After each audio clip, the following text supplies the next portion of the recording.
putting people back to work, about what America's cities and their families are going through right now.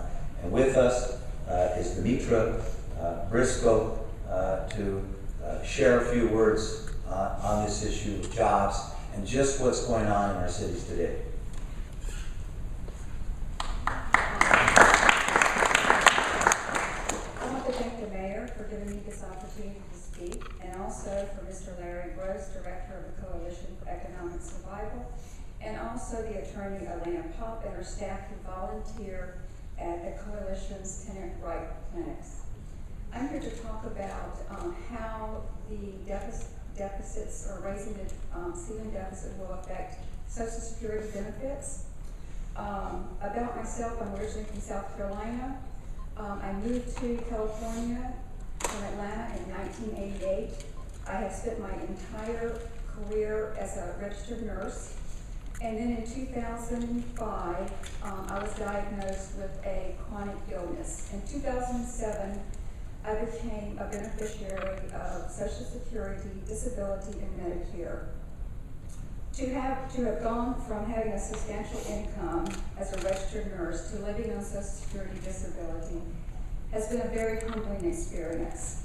Since I'm now a beneficiary of government assistance, I have concerns regarding the uncertainty of how the federal funded programs be affected, how they will be affected with raising the debt ceiling. I am concerned about how these will affect me. My Social Security check is my only source of income. Now the federal government is considering cuts in Social Security health care programs and increasing service costs to raise the debt ceiling. If my check is cut by even 5%, I will not be able to pay my rent. If I miss my rent payment, I will literally be on the street, including my parents who live in South Carolina. Right now, I live in a rent-controlled apartment building with 116 units. Many of my neighbors will be in the same situation as I, should their benefits be cut. Of the 116 units in this building, 60% of the tenants are on Social Security assistance.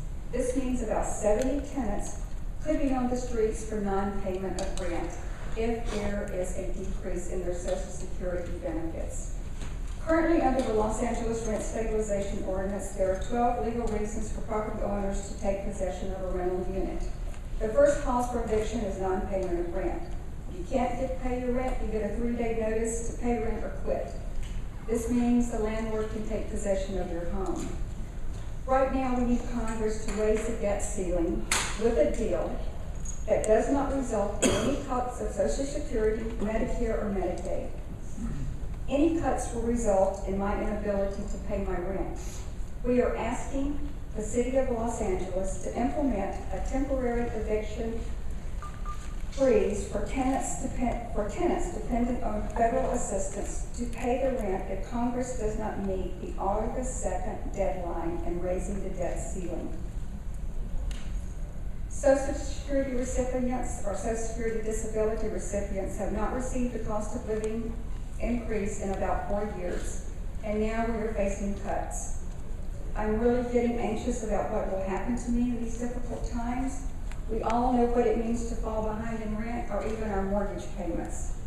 I want to thank you all for giving me this opportunity to tell my story, and I'm sure there's quite a few of you here today that can relate to my story. Most of us have friends or loved ones receiving Social Security or Social Security disability. With this, we look to our government officials to do the right thing. Thank you.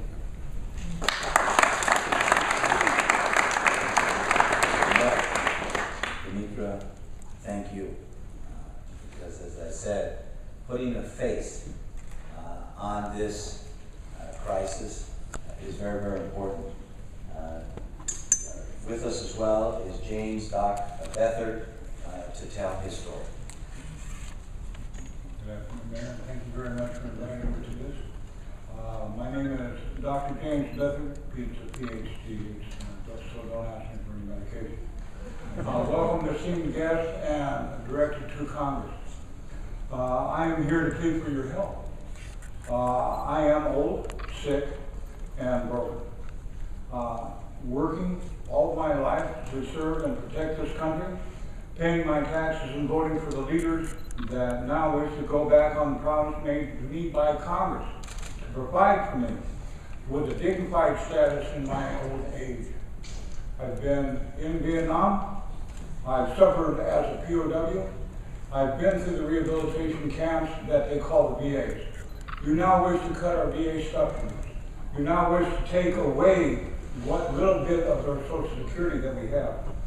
The very, very wonderful people that have assisted me, such as ACLU, CES, the Coalition of Economic Survival, the CalLIFE for disabled, independent living and free. I am now about to be cast out. Honest people are enraged at the fat cat mentality, while selfless organizations have, helped me, not to mention a few, fight daily to provide me with the respect for a few of the U.S. Congress that now wishes to remove and raise that needs to raise the budget now. But remember, Americans for Americans. And what Mayor Villaraigosa and these bodies of gentlemen have mentioned to you today is the bottom line. We will not take no. Thank you. With that, we're more than happy to answer any questions, and as I said, well, I'll be very happy to answer any questions specifically about issues going on here in this town, and I'll do so in just a moment. I want to